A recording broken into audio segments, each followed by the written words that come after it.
G'day everyone, you're listening to the AussieDevs podcast, episode 4.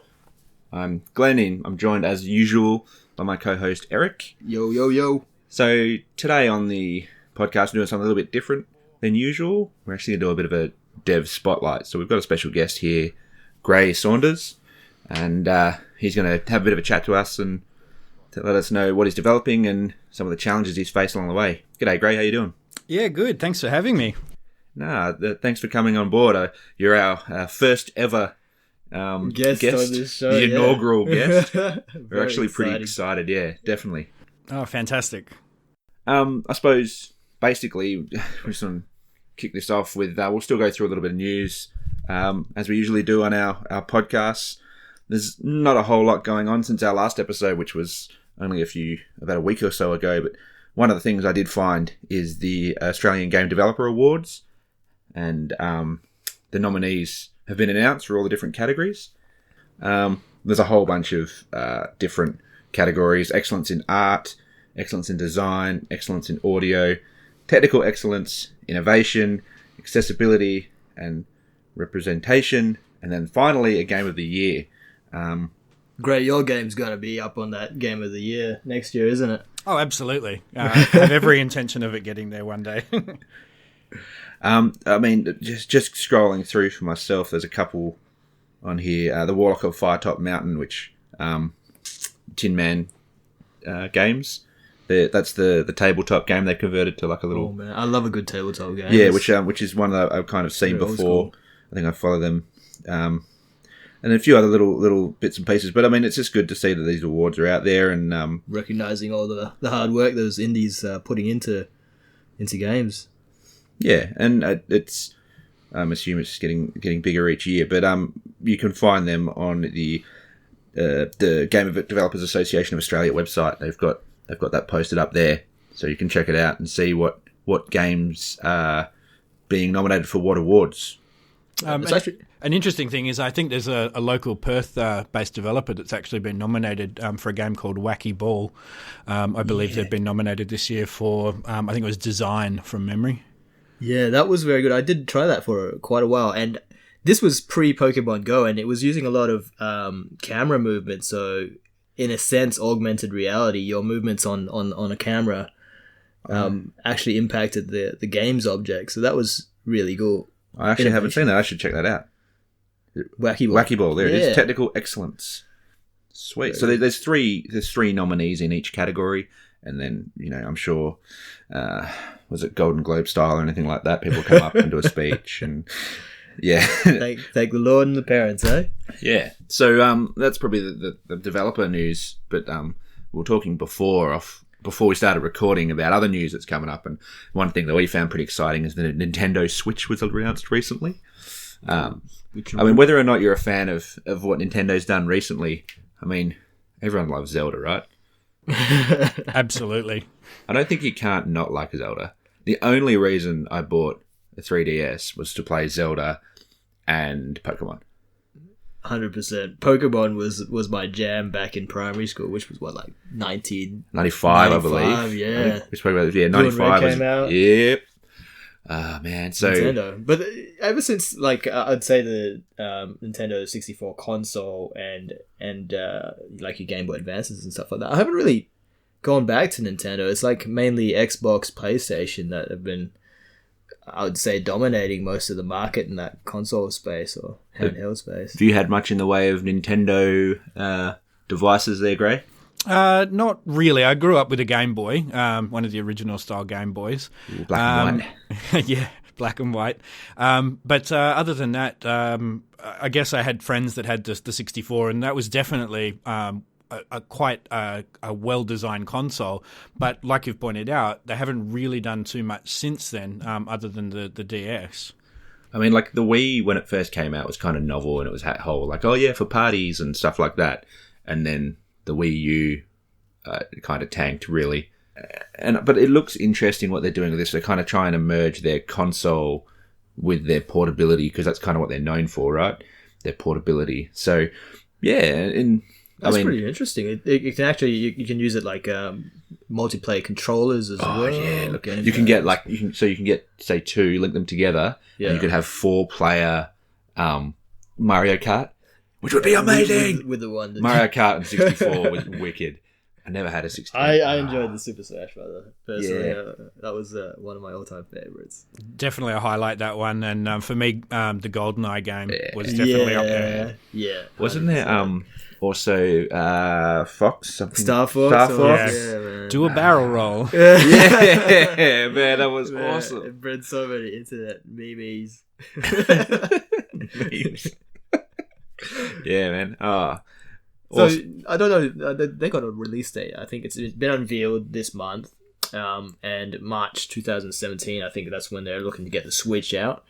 Looking forward to that. We'll hopefully we can chip in together and grab one. All right. Here's the question I've been asking is price point. What do you reckon they're going to sell it for? Grae, what do you reckon? I don't think they can do much more than $600. That's Ooh, wow. It will be, but unless it is competitive in terms of hardware to the Sony's the Sony PlayStation and the Xbox, I mean it can't go more than that, even with all its bells and whistles. I'm thinking like $399. Yeah, that's probably where they want to be, but I just worry that the bells and whistles, they're going to try and push that price point up. Yeah, you could probably have some game packages with it, which will be like the 600 mark. What I wanted to know is whether you had like backwards compatibility, because they just take like little game things like the DS does, right? But apparently you don't have any backwards compatibility with it, so you can't take your 3DS games or your DS games and plug it into this, which makes sense because it's probably a different hardware or something, but also kind of annoying. If they go the modern way, though, you'll probably be able to download copies of those games. You'll probably have to buy them again through a digital store, but that seems to be the way that you would go with that. Is it going to be touch? Oh, sorry, mate. Is it going to be touchscreen as well? That's what I want to know. Because it's going to replace your tablet, right? Yeah. What's the point of having a tablet? Like, I get it, yeah, but it'd be cool if it was the same thing. That would be cool. Touchscreen and be able to like go on the internet and stuff. Well, at the cheaper and more retro end, my wife's been hassling me to get the Sega Mega Drive that you can get from EB Games that comes with 30 or 60 loaded games, classic games for $99. So, hey, that could be... Goodness. Yeah. What's $39. Like they released the little SNES as well. Yeah, 99, I think. 99. Yeah. We've got to pay a visit to EB Games. Mega Drive was one of my go-tos back in the day. Sonic Hedgehog and stuff like that. Golden Axe, was that on the Sega Mega Drive? Or I believe that this package actually comes with the Golden Axe games. That was my jam. Yeah. Yeah, very nice. So looking forward to seeing that come through. Further news coming up in the year, I guess. But yeah, they got a pretty big hype for that stuff as well. Yeah. Nintendo, whenever they release anything, it always has a lot of following, I guess. They're going to be relying a lot on nostalgia as well. Like, I think people, our age who grew up with Nintendo, but then if they do their marketing right, then they'll get people who will introduce like their kids to it and stuff like that. But that's my opinion anyway. Have you been playing a lot of Pokemon Go, Grae? Yeah, I confess. Jumping people's fences to try and catch, Gyarados and stuff. Yeah, it's been a bit like that. But I think I've got to the point now where I can safely put the phone down. I've caught enough things, and other than the recent Halloween event that they're doing over this weekend, there hasn't been really much of a draw to bring me back to the game. So it'll be interesting to see what they do in future. Otherwise, they're not going to do too well. Yeah, I think they need to revitalise it a little bit. Training and gyms and stuff like that. I my phone got stolen, so then I had my account on my other phone, and then I downloaded it on my new phone, and then kind of just went, I'm not going to bother. Yeah, I was pretty crap at it, so.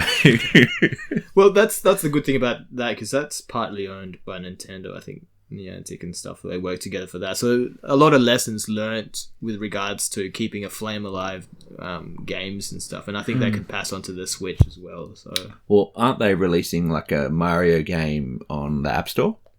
Yes, for like Apple? the Endless Runner. Yeah, okay. I thought it was gonna be like Mario. That's kind of disappointing.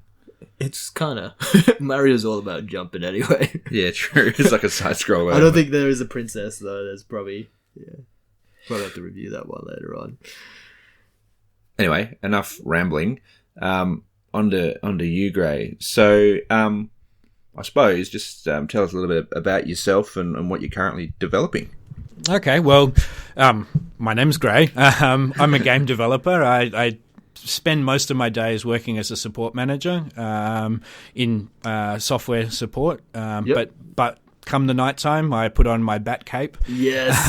And I bust out the Unity studios and start developing away. I like how you introduce yourself as a game developer.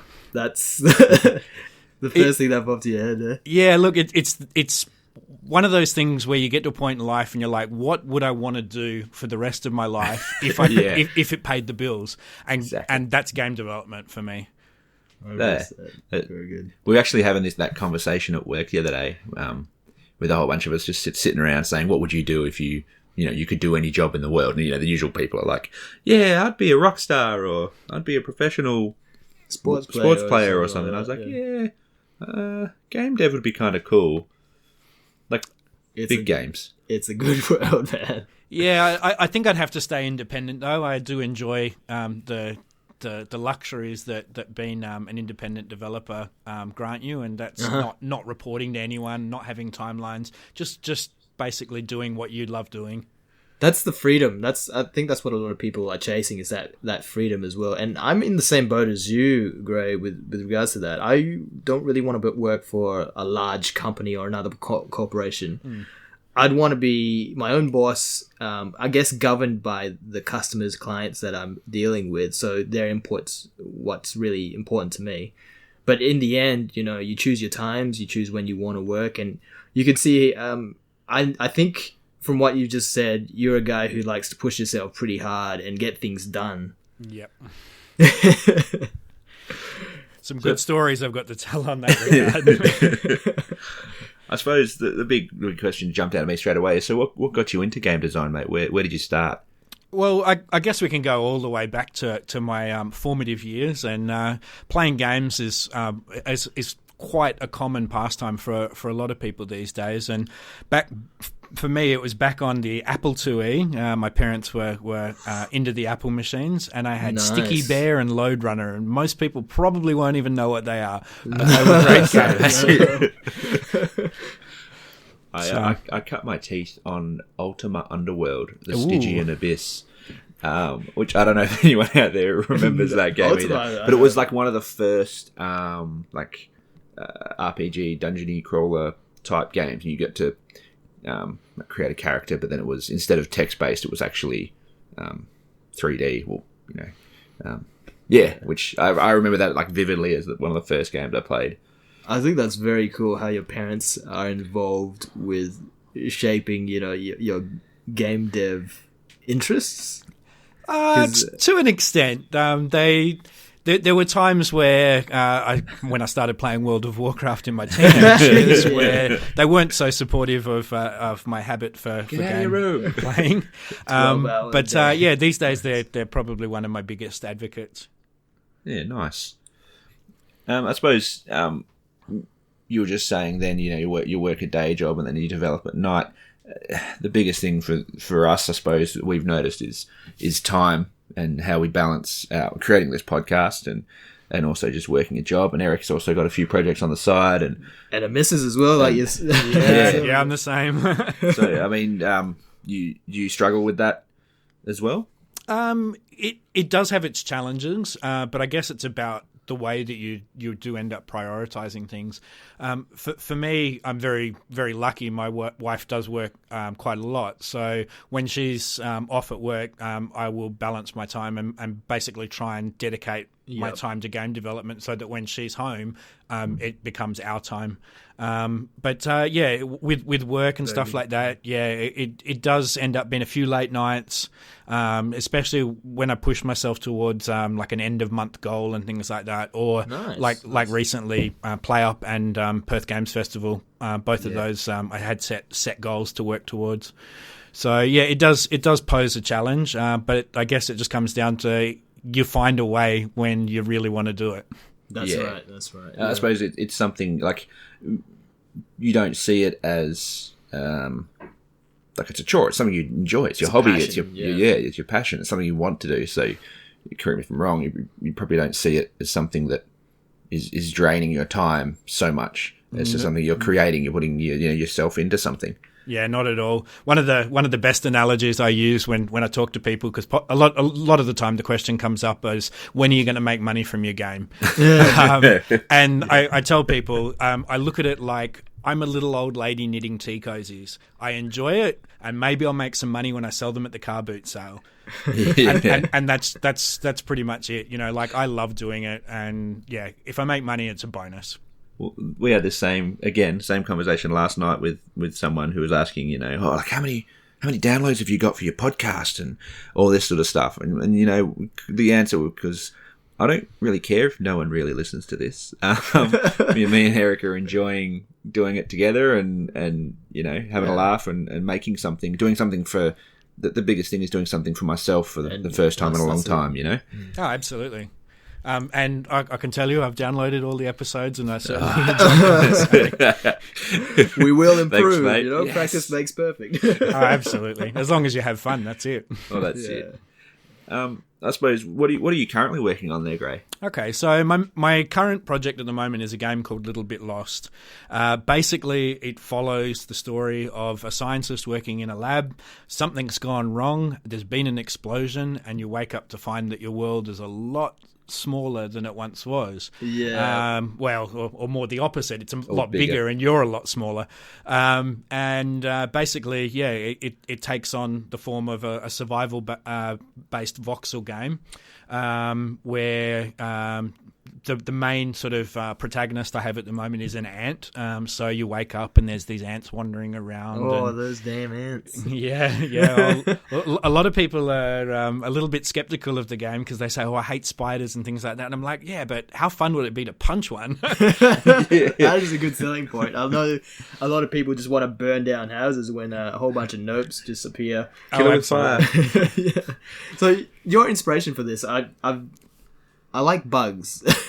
just getting out there. Like, when I was a kid, I used to collect a whole bunch of insects and stuff like that. Mind you, I probably wasn't the best caretaker, but I still did kind of look after them every now and then. Did you used to do the same thing when you were a bit younger, or even now? I can't say I have a distinct memory. I definitely had an ant farm, but I think everyone had one of those growing up. I grew up in Darwin in the Northern Territory, nice. I had a lot of exposure to bugs. I've spent a lot of time camping and things like that. So I've seen some quite interesting things. I have a distinctive memory of a time where we went out camping and my dad was washing up the dishes, and there was something, crawling around on his foot, and he kicked it away a couple of times and then decided, this thing's a bit persistent, I'll have a look, and it was a scorpion. And he was barefoot because this is the Northern Territory, a bit backwards. Because he was a teacher at the time, he managed to find a jar, put it in a jar, and then preserve it in alcohol, and then took it in to show the class. Very nice. The next week. So there has been some inspiration from that. But coming back to where the idea came from for me, I was getting involved in VR. I was very interested in the HTC Vive and Oculus. Yep. And I wanted to do something to do with the game there, and I was thinking about it. And I was like, well, these VR experiences are really about just that, an experience. So That's right. What would be something interesting you could do? And for me, I was thinking, well, what if I went underneath the oven? I was really small and went underneath the oven, and there was a whole city, that we didn't really know, that bugs were actually more sophisticated. And that was a kind of an interesting idea. And then I was playing a lot of survival voxel games at the time, and it sort of ended up being, how about I combine the two? And those different areas sort of contributed to the idea. And it's not going to be a VR game. That was just where the idea started stemming from. Inspiration, but being voxel, I felt that it was probably not the right time to try and do voxel in VR just yet. And so that's where the ideas came from. Maybe a little bit lost too. Might be a different story. Just sort of describing yourself sometimes when you're trying to persist with it. Oh yeah. Look, I have to give a special shout out to my friend Robbie. He was actually the inspiration for the name. I was talking to him about the idea, and he said, "Look, that's a great name. You know, it's a survival game. You're lost and you're little bit lost. Yeah. It's the perfect name." Man. Did you only just figure that out? Oh, come on, buddy. Oh, it just right over my head. Yeah, and when he said that to me, I was like, damn, that is like the perfect name. Yeah, that is good. And sort of a way of honouring him, I've and actually will be a way of honouring quite a few people that are involved in the journey of my game development. I've named sort of products and things in the game. So there's a big can, like a Coke can in the game, and the brand of the can is Loganade, and that's a tip of the hat to Robbie for giving me the name. Yeah. That's cool. It also reminds me of Honey, I Shrunk the Kids. Yeah, we were saying that. Yeah, look, I would. It would be remiss of me to not say that thinking about my childhood in the 90s and how great a movie that was. It was to some degree a bit of an inspiration. I did go back and watch some videos, and I believe there was a reviewer that even commented about the movie, saying, "How good would this be as a video game?" And I'm like, I got your back, mate. I got you. The funny thing was that review was like 15 or so years ago, so no one's done it yet, and I'm hoping that I do it well. Yeah, that's surprising. That's just goes to show that, you know, ideas can pop up and no one take action. It's all about actually doing the task. That's the hardest bit, but it's the most rewarding. Another thing you just mentioned there, Grae, is the fact that you're adding little bits and pieces to your game, and I think that's the good thing about being an indie developer. You know, you get to choose what goes in there, and creativity wise, you can honor your friends and family on some random objects there. So it's really cool like that. Yeah. I guess if I was a lot more commercial with this and I was going for a Kickstarter, it'd be the way I'd do Kickstarter awards. Yes.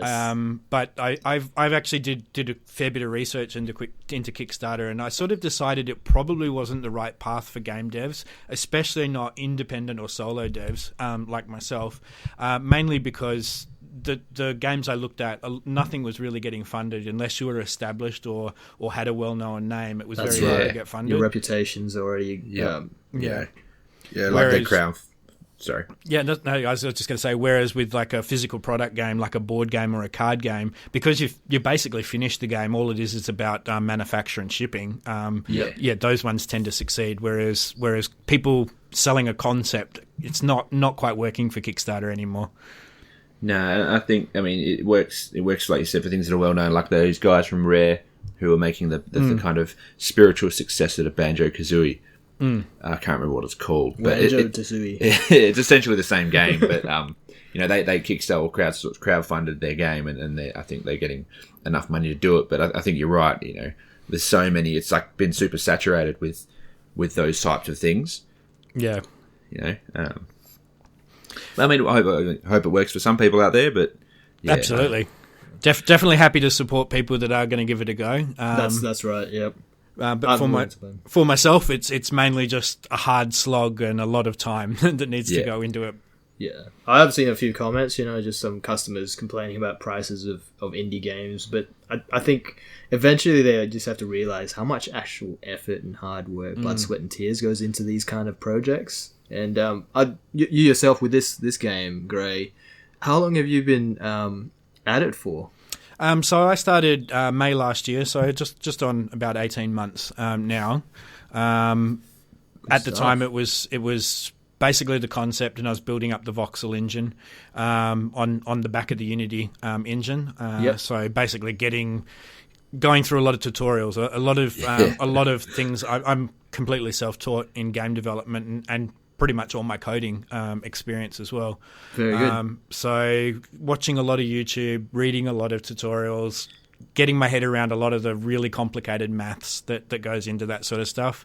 And and it's where it is now, and I'm very happy with where it's going. I think, I mean, I played it when I met you up the Play Up Perth a couple of months ago, and had a bit of quick go on it. And for 18 months, mate, looks like you've progressed pretty far as well for a solo job. Yeah, that's amazing. I'm quite impressed as well. Oh, I've had a few games as well. I've kind of pulled the plug after a year when I realized, I always elaborate or make things a bit too complex, and I just have to sideline it for the meantime. So you can't continue on with this is pretty good, and it kind of shows with. I'm looking at some of these screenshots as well, and just look, all the kids playing. It looks pretty nice. Yeah, little bit lost.com, isn't it? Yeah, a little bit lostgame.com. LittleBitLostGame.com. Yeah, no, I like how you've got a couple of little videos on there as well, like with the peacock spider. Man, I had a good chuckle at that. That thing's hilarious. Oh, man. But it showed how you did it, how you modelled it, and everything. It was really, I actually really enjoyed those videos as well because cool. I've never personally done any of that before. I probably would have been looking at where you were, 18 months ago type thing, and just seeing, how far you've come being self-taught. Yeah, good on you, mate. It's certainly something I really wanted to share is how I go about doing this, doing game development, doing 3D modeling, and getting from something that looks really. Without sounding too full of myself, I'm pretty happy with the end product. To get to a product that I'm happy with, it's fun. That's the part that a lot of people forget. Yeah, it's hard work, but it's fun hard work. You gotta love it. Yeah, that's right. And that's what you always hear. I see things, and it's like. A lot of developers will always strive for perfection. I want it to be perfect, but you could work on something for forever and potentially never get it perfect. Yeah, that's you know what I mean? So saying that you're happy with where it is at the moment and things like that. Yeah, man, it's good. Well, for all young players out there, I have a very hot tip, and it's 3 little letters: MVP, minimum viable product. Remember that as a game developer, and you can go a long way. Yeah, that's it. Well, look at game releases, even AAA titles. Obviously they're punching them out under super strict deadlines. Yeah. How many bugs and things? Bugs. Yeah. How many bugs and things they have in their games? And these are people paying. $90 a title in Australia or whatever, and these companies are racking up these huge profits. Yeah, for a half-finished product. Yeah. I mean, was it like Street Fighter 5 has only sold 100,000 copies, I think I saw. Oh. Because essentially they've released a piece of crap. And I think Street Fighter 4 was also not great. I don't really like fighting games, but this is just something I saw online. So, I mean, it can come back to bite you in the ass, but like you said, is it minimum viable product? And that's the thing. You gotta keep. You release updates to fix things and add more content and stuff like that, and it freshens up the world as well. So it keeps the audience and the players there happy and engaged. So it's a good way to do things. MVP. So that's a very good tip. Yeah, one of the key points is that you're not releasing a buggy product; you're releasing a viable product, and that's what you're doing above all things. You're not including features. So Street Fighter might have all these great features that are all buggy. Yes, but Bob's fighting game for kids might just have 2 moves and that, but it's solid as. So definitely. And that's where I think indies do really well is indie developers understand that it's about making sure you deliver a good quality of product and then build it up from there. Very good tips. I mean, if you don't, I suppose, looking as a consumer myself, if I bought a product that from someone who was small, that was quite buggy, you'd probably lose faith in that in that quite quickly. I mean, obviously, as an indie developer, you're going to. My expectation is personally, as I'd give them a bit of leeway anyway. But it's as you're starting out, it's branding. It's like branding's everything, right? Like, so people, if you release a game that's not completely finished or buggy, and then people are going to burn you on the internet. Absolutely, people are harsh. Yeah, there's a lot of keyboard warriors out there though, so you just got to pick which one's true. That's it. I mean, don't read all the YouTube comments. One thing I did like you mentioning is the fact that you're self-taught and you learnt everything online. For a lot of new starters, new game devs out there, everything you need to start and somewhat be proficient in game dev is online. You just have to Google it up. It's just there. And I like the fact that it's like that. And I know probably 10 years ago it wasn't as good, the content out there. But nowadays, if you want to start, go online, just search up a few things and it's there. Yeah. I think 10 years ago you had to visit this mystical thing called a library. Oh, what?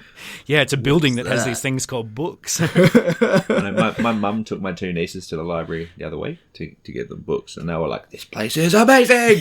Yeah. Like, oh yes, kids still go to the library. Yeah. I used to love the library. Man. Yeah, good hangout spot, and Used there's to- something satisfying about touching paper. So I still prefer reading books to like Kindles or whatever. I'm like just old fashioned, I suppose. 100%, man. Tactility, I think it is. Well, you don't really get digital books much cheaper either. Like, It's just more portable. Yeah. Yeah, there's certainly that luxury, but when you've got like a 600-page book sitting on your bedside table and you're slowly flicking through it, you do feel more connected with the story as you progress. Yeah, 100%. I don't know what it is. It's just that connection there. we've built like this little library in our like upstairs, this little alcove we've got. It's got like 4 bookshelves with all these books on. Yeah, I love reading. Excellent. Gotta have it, mate. I suppose you were talking previously about your mate giving you some inspiration and helping you out with the title. Do you have anyone that actually helps you out with the developing of the game, or is it purely solo? No, from the development perspective, it's 100% me at the moment. I do have some close friends that I'll give a build copy to, and they'll give it a quick review and just sort of give me some pointers and things like that if they find a bug. That's good. That's good. But yeah, at this stage, it's very, very closed testing. It's only like 4 or 5 people, and most of them are game devs themselves. Yeah. There is just me. I like the idea of getting somebody else on board. It's always nice to have somebody to bounce ideas off. But at the same time, I'm so deep down this rabbit hole that it could be just me all the way to the end. It's like it's your baby as well. Like, don't touch my baby. Yeah, pretty much. Someone might be like, "Oh, I want to do this," and you come in and be like, "Ah, what have you done?" Yeah. Yeah, I guess I'm a bit fortunate, being that I covered nearly all of the aspects of the development, in that I can program, I can do 3D modeling. I'm not very good with textures or the art side of things, but if you do a good enough model, you can sort of make it so that people don't really realize that it's terribly done on the texture. And that's the thing. Like I use 3D sort of modeling programs in my work a fair bit, and I actually enjoy that side of things, but I can't see me coding, to be honest. I don't think I have the temperament for it. I haven't really given it much of a go, but yeah. Man. I'll leave that to Eric. For me, I find it's a good good balance between the two. So if I'm working away on a particular module of code and I get stuck, I'll stop and I'll work on a model, and changing that context and mindset sometimes makes it easier to come back to the problem with a fresh perspective. Very good tip. Yeah, that is a very good tip. Like fresh eyes kind of thing. And I suppose, would you ever consider any sort of formal training at all, mate? I want to do the Unity certification. Yes. Purely for bragging rights. Got nothing to do with getting me a job. It's just a paper. Yeah, I just want to say, hey, look, I've proven that I'm good enough. It's sort of a bit to myself and a bit to just other people, just that I can say, yeah, look, I know what I'm doing. It does take me a long time to get there, but I do know what I'm doing. Yeah. Because I suppose you see a lot of, at the moment, a lot of, say, online courses and things like that spouting up in schools, because obviously games are popular at the moment and game development's popular, and it'd be interesting, I suppose, to sort of talk to someone from that side of things at some stage and see what they think they offer more than, say, doing it the way you've done it as well in learning. Yeah. But yeah, no. And I suppose the other thing that leads me on to talking about that is probably a bit of a rude question. Far away.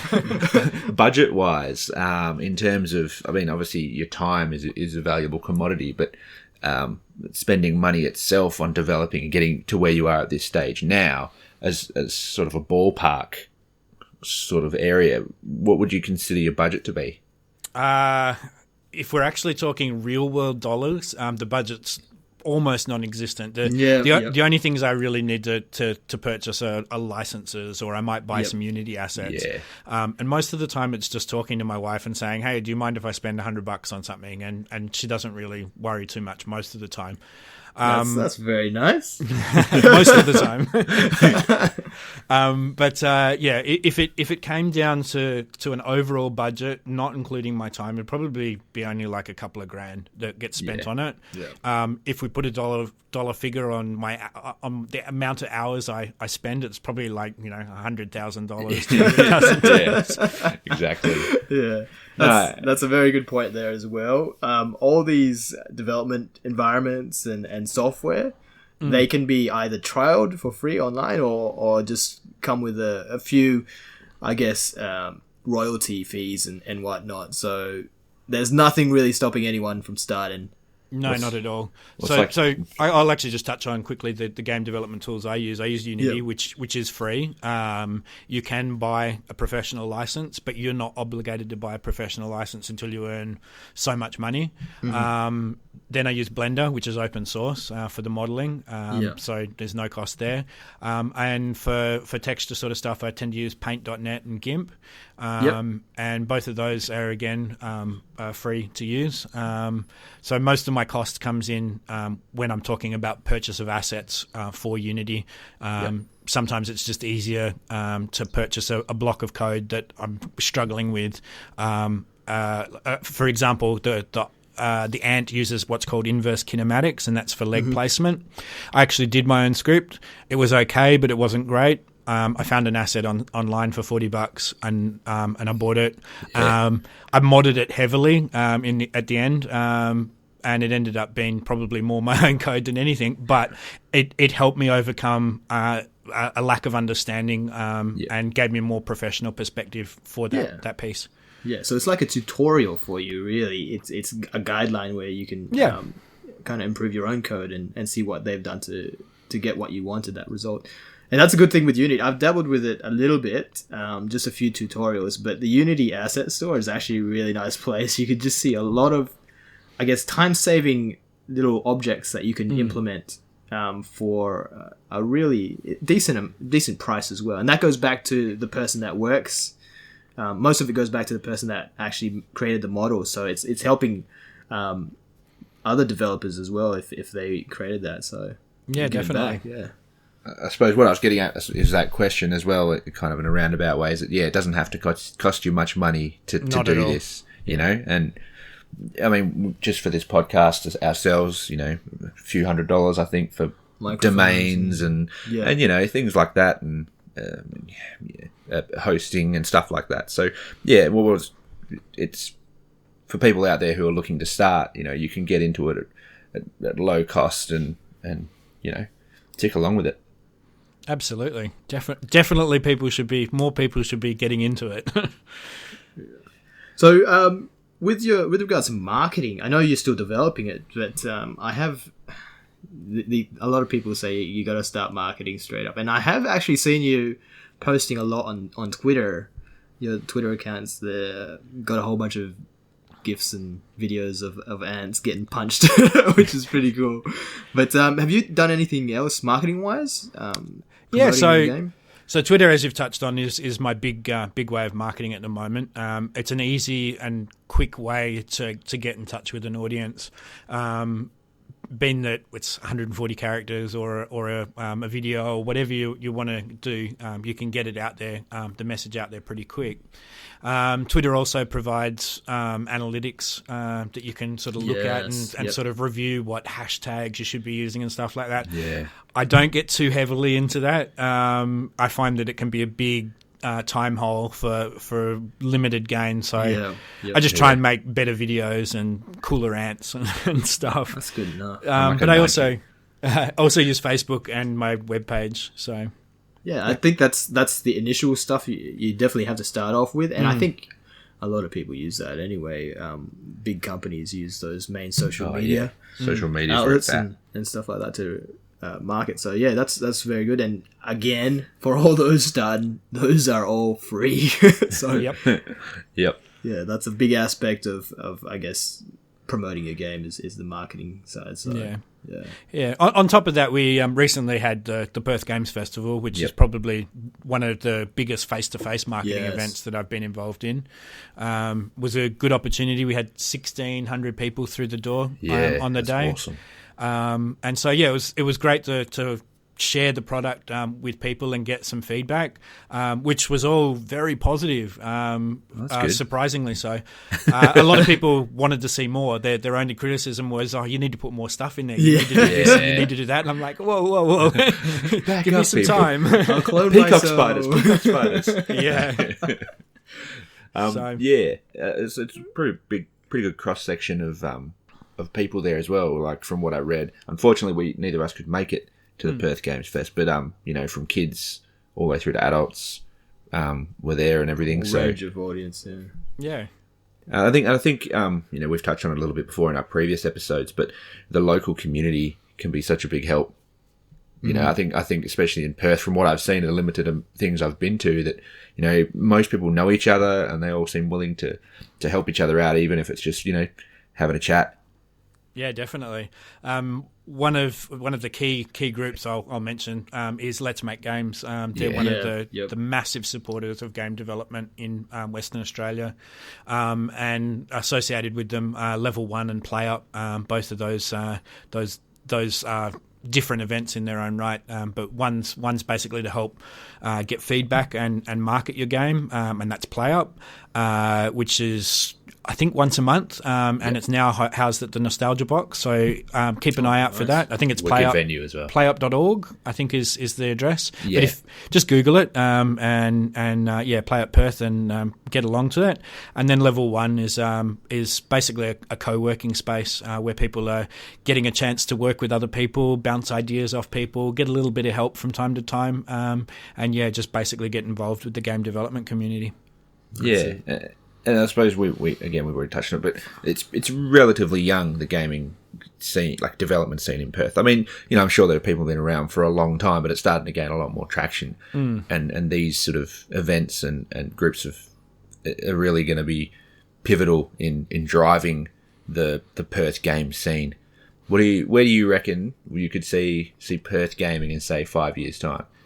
It's a good question, because I feel very strongly that we are at the start of a massive wave to come out of Perth. In the past, we had Black Labs that what's the game? Starhammer. Yes, on the mobile store. Yeah, that's a good game. And we also had Stirfire with Freedom Fall. Their previous games. Those have been the two big powerhouses in the Perth gaming community. But now we're starting to see things take off a bite more. Stirfire is bringing out Symphony of the Machine. Yeah, that's cool. On the PlayStation for VR. So that's looking really good. We've then got Bite Sprite with Bramble Lash. I believe that's slated to come out in the next 6 months or so. Final Days by Plus 7 Software. It's actually a very good friend of mine who actually was who got me into game development. Oh, nice. He's just gone early access at the moment, and he's got a 6 to 12 month sort of plan for early access and get to final release. But I guess with all early access, they tend to blow out a little bit. So, but it doesn't matter. His game is fantastic. If you haven't checked it out, it's on sale for the Halloween special. If this podcast doesn't go out before that, check it out for the next sale. We'll get you to flick us the details as well. We'll chuck it on our website as well, so you can jump on our website and check it out. And and lastly but not least, I shouldn't forget to say Paradigm by Jacob Janerka. It's going to be featured at PAX in the indie showcase. He is a phenomenal artist, and if you haven't checked out his work before, definitely get out there, have a look at what he's doing. The game is fantastic, awesome. And he does everything in it as well. He does the Russian voice, he does all of the art, he does all of the game design. He's just a phenomenal game developer. You must be like a cyborg game dev machine, man. I just don't have the kind of talent to compete with that. That's an awesome skill set to have. So Yeah. You must have worked really hard to attain those kind of levels and stuff like that. So. And I mean, you started somewhere, Eric. So Yeah. everyone's a noob at some stage. Absolutely. The It's only someone thing, to aspire to. yeah, that's it. You just got to get out there and get started. Set your goal and aim as high as you can. That's it. Well, yeah, I reckon we've probably covered a fair bit with you there, Grae, mate. I really appreciate you coming on the show and having a chat to us about your game development journey and your game that's coming out, A Little Bit Lost. Yeah. And that was a littlebitLostgame.com for the That's website. right. And you can be found at your Twitter handle of... At Grae_Saunders, and also on Facebook, Little Bit Lost Game. Yeah, excellent. You provide a lot of good tips, a lot of examples for those people starting up. So thank you very much for that, Grae. No worries. Thanks for having me. So as per usual, guys, we're contactable on our Twitter, which is at AussieDevs. We're also at AussieDevs@gmail.com and our website, AussieDevs.com. And just hit us back with any feedback or anything you guys would like to see going forward, or even if you want to come on the show and have a chat about what you're doing, that'd be great. So that's Glenn and Eric signing off for episode number 4.